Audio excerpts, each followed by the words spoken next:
Here's a great thought for you fucking people out there. Could you imagine if they had the fucking internet like Twitter, Facebook, and YouTube back in the 70s and 80s? Oh my God! You know how great it would be? You literally could do whatever the fuck you wanted in the 70s and 80s, even the 90s. Even that you could do whatever you wanted. Nobody was sensitive. I mean, you wouldn't have to have thousands of accounts because you got suspended. You could literally death threat somebody. They wouldn't say, no big deal.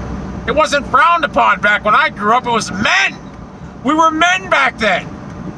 Now, everything is like a sensitive female fucking embodiment. The world, it's pathetic.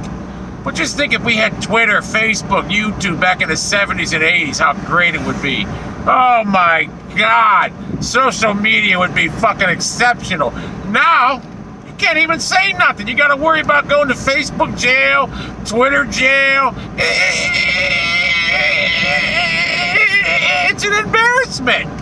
It really is pathetic. Hey, back when I grew up, you could do whatever the fuck you want. It might have, some things were frowned upon, but they didn't give a fuck.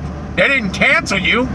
I mean, God, you think, hey, there was a commercial, Saturday mornings when cartoons were on, some Indian crying, people were throwing garbage. They threw garbage at him, right?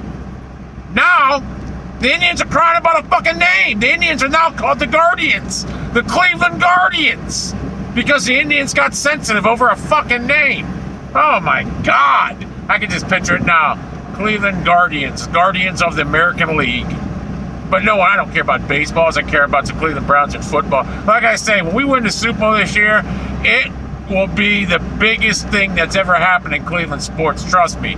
It'll be the greatest story in sports. Cleveland.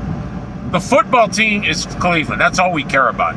That title the Cavs got, no one cares about that. In fact, we'd rather have a Cleveland Indians baseball title a year prior to that, or the same year, whatever. We'd rather have that than that basketball title. Trust me on that. But really, we just want to fucking it's Super Bowl. In fact, I'll go one step farther. Baker Mayfield, what he did this year is already eclipsed anything LeBron James has done in Cleveland. Trust me. Trust me. Him going to the playoffs, beating the Steelers like he did, like a drum, and then head coach play call away from winning against the Chiefs. I mean, if Kevin Stefanski was letting Alex Van Pelt call plays, guess what? We win that game. We beat the Chiefs. We held them to 22 points. That's a game we shouldn't lose.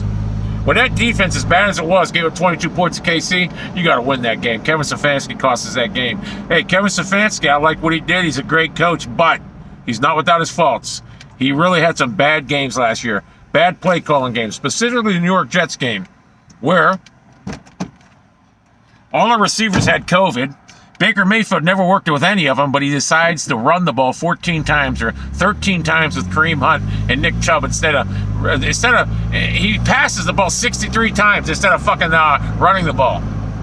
He just didn't know what he's doing. He almost lost the lead to the Titans. Cowboys, he almost lost that game. He gave up big leads. And I'm telling you, if Kevin Stefanski was our coach against Pittsburgh in a playoff game, we lose that game. Or if Mike Tomlin didn't punt the ball away on 4th and 1 at the old 50 fucking yard line, we lose the game. Mike Tomlin, worst coach in football history. The most overrated coach in football history. And the only reason people don't call him out on it is because guess what? He's black.